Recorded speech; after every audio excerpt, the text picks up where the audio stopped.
नमस्कार। The education hub के science अड्डा 10 में आप सभी का स्वागत है। आज हम 10वीं के बायोलॉजी का पहला चैप्टर जैव प्रक्रम का ऑब्जेक्टिव क्वेश्चन आंसर करने वाले हैं। तो चलिए हम वीडियो को स्टार्ट करते हैं। ये आपके सामने पहला क्वेश्चन है। पायरुवेट के विखंडन से यह कार्बन डाइऑक्साइड जल तथा ऊर्जा देता है और यह क्रिया होती है, तो आपका आंसर हो जाएगा माइटोकॉन्ड्रिया में।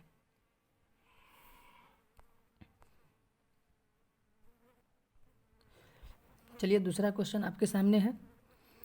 पौधों में कार्बोहाइड्रेट का संचय किस रूप में होता है, तो आपका आंसर हो जाएगा स्टार्च के रूप में। चलिए आगे बढ़ते हैं। तीसरा क्वेश्चन है, पत्तियों में गैसों का आदान प्रदान कहाँ से होता है, तो इसका आंसर हो जाएगा रंध्र। इसे हम लोग स्टोमाटा भी कहते हैं।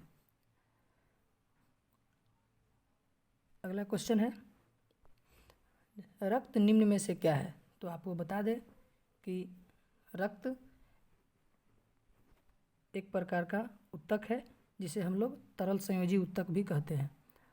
अगला क्वेश्चन है, कौन सी क्रिया सभी जीवों के लिए अनिवार्य है, तो इसका आंसर हो जाएगा श्वसन। अगला क्वेश्चन, सामान्य स्वस्थ व्यक्ति के रक्तदाब का मान होता है, तो सामान्य स्वस्थ व्यक्ति जो होता है उसका रक्तदाब 120/80 mmHg होता है। चलिए आगे देखते हैं।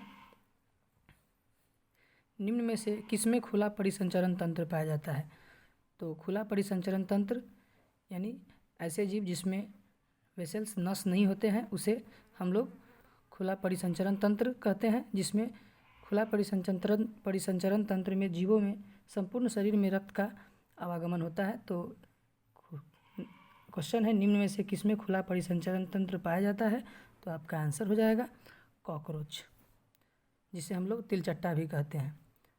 चलिए अगला क्वेश्चन देखते हैं। वाष्पोत्सर्जन कैसी प्रक्रिया है,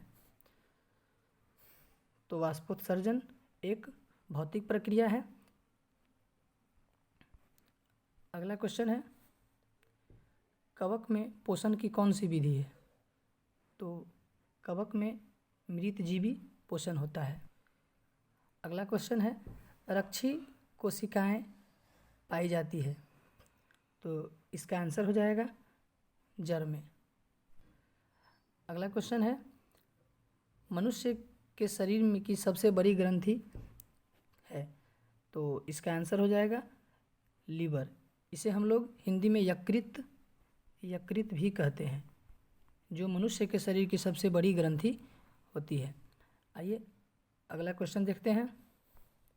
प्रकाश संश्लेषण क्रिया में ऑक्सीजन बाहर निकलता है, तो इसका आंसर हो जाएगा जल से।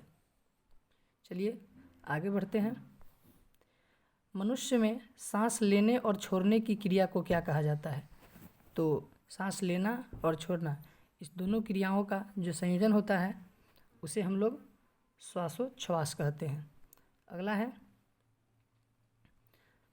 पादप में जाइलम किसके वहन के लिए उत्तरदायी होता है, तो आपको बता दें कि पादप में जाइलम जो होता है वो जल तथा खनिज लवण का वहन करता है, जो नीचे से ऊपर की ओर करता है।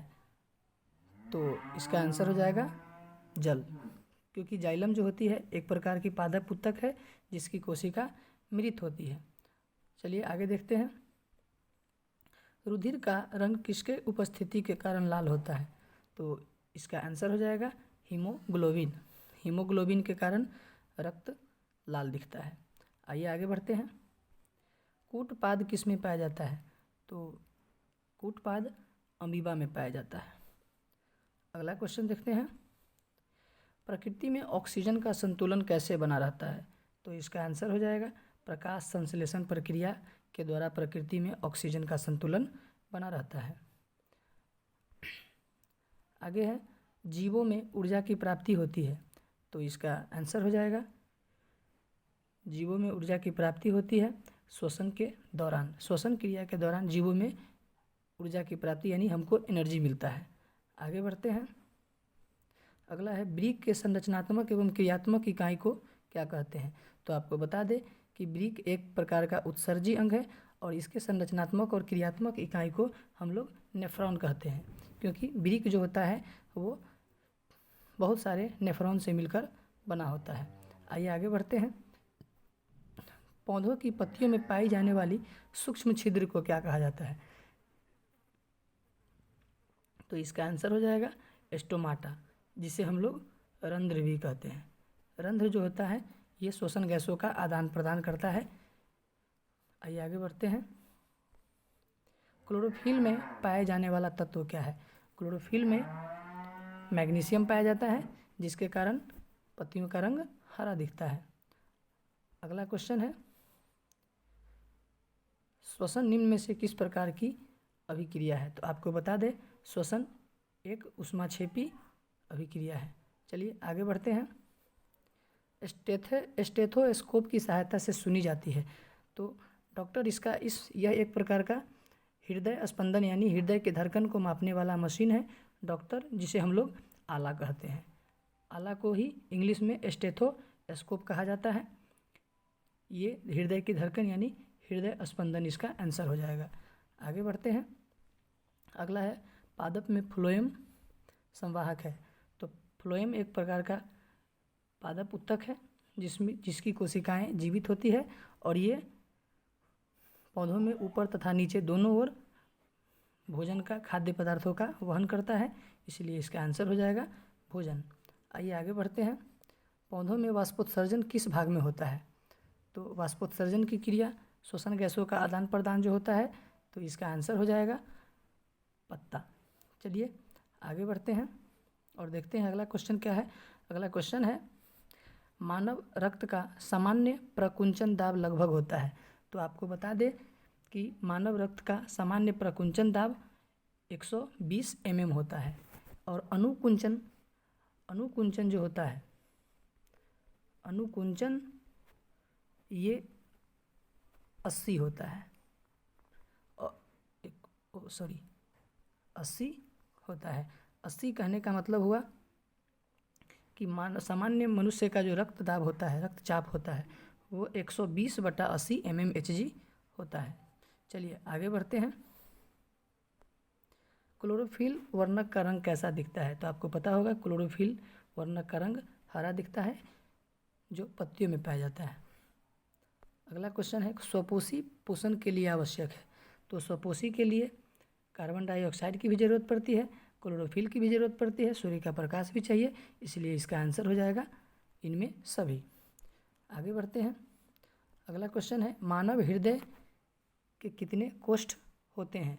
तो मानव हृदय का 4 गो कोष्ठ होता है। मानव हृदय का 4 कोष्ठ होता है। चलिए तो इस वीडियो को यहीं पे समाप्त करते हैं।